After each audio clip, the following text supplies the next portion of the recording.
Assalamualaikum. Macam mana? Dah ada kereta ke belum? Nak balik kampung nanti? Nak balik kampung kenalah ada kereta yang ada ciri keselamatan yang bagus. Sebab tu saya nak recommend ni produk Ativa Advance. Sebab dia ada beberapa ciri keselamatan yang orang kata baiklah. Wow. Okay, yang pertama, dia punya airbag dia, beg udara. Dia ada 6 beg udara. Sebelah pemandu, penumpang, sebelah tepi ni dan juga curtain airbag. Jadi 6 total. Mana nak dapat? Kereta bawah 1,000 boleh bagi 6 airbag. Kemudian dia ada beberapa lagi fungsi-fungsi ataupun ciri keselamatan yang bagi saya baiklah. Dia ada pre-collision warning dan juga pre-collision braking. Apakah benda ni kan? Bahasa Mak Saleh.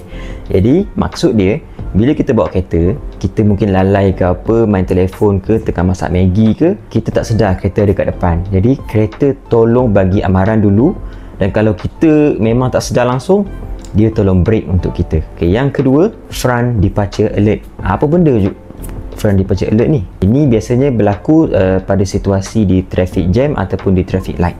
Kereta depan dah gerak, kita masih lagi belum gerak. Mungkin kita tertidur ke, dia bagi bunyi lah supaya woi cepat gerak kan. Tapi sebelum sistem kereta bagi bunyi, kereta belakang dah bagi horn dulu.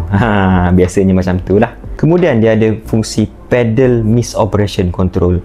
Macam mana situasi ni, dekat mana kita parking, dekat rumah yang mana menghadap dinding, ataupun kita pergi dekat shopping mall lah. Biasanya kita akan parking menghadap dinding. Kita nak masuk kereta, kita nak undur, kita tersilap, salah masuk gear ke D, sepatutnya reverse. Bila masuk ke D, tekan minyak, kereta akan meluncur ke depan. Sistem akan trigger dan dia akan detect, dia akan cut off power engine tu. Jadi ada masa untuk kita tekan brake lah. Kurang-kurangnya tekan brake dan kurangkan impact pelanggaran tu. Satu lagi fungsi, dia ada lane departure warning dan juga lane departure prevention. Macam mana tu? Okey, kita bawa kereta, dalam satu lane dia ada line bahu jalan dan juga line putus-putus. Jadi bila kita, macam biasa orang Malaysia, tak main telefon, sembang dengan geng sebelah, tak sembang dengan geng sebelah, mengantuk. Jadi bila terkeluar daripada line jalan, sistem akan trigger dan dia akan tolong masukkan balik. Dia tarik balik kereta tu masuk dalam line jalan. Bila terkeluar sebelah sini, masuk balik belah ni. Keluar belah sini, masuk balik belah sini. Selagi mana ada line jalan tu. Apa lagi yang dia ada?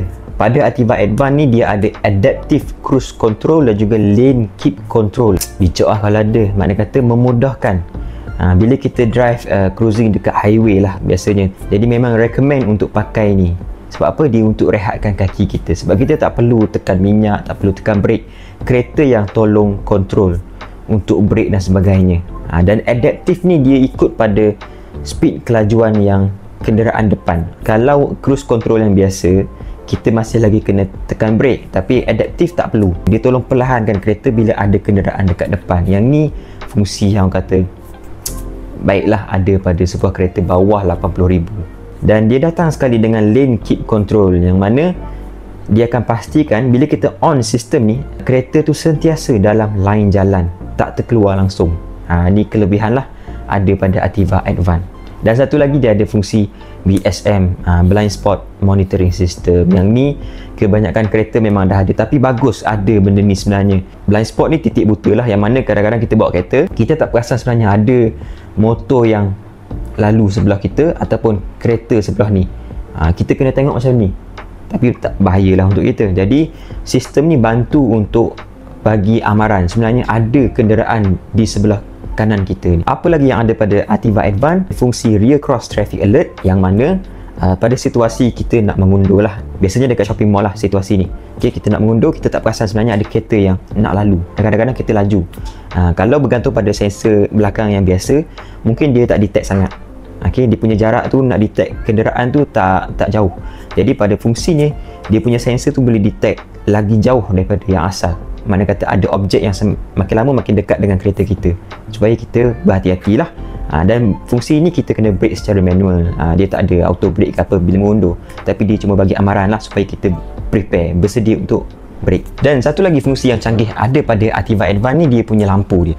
Sebab dia ada fungsi adaptive driving beam. Dia bukan auto high beam. Kalau auto high beam yang itu pada spek yang X. Kalau spek Ativa H dengan Advance, anda dah dapat fungsi adaptive driving beam. Itu canggih. Jadi korang pun dah tahu sedikit ciri keselamatan yang ada pada Ativa Advance ni. Apa tunggu lagi? Yang ni nombor dekat bawah ni, calling. Saya cuba adjust bagi boleh pakai sebelum raya. Dan macam biasalah, kepada yang tengok video ni, jangan lupa yang mana belum subscribe, tekan subscribe button, dan bagi tanda sokongan, tekan like dan share video ni supaya lebih ramai lagi orang tahu yang sebenarnya ada kereta yang boleh pakai sebelum raya. Terima kasih. Baik apa?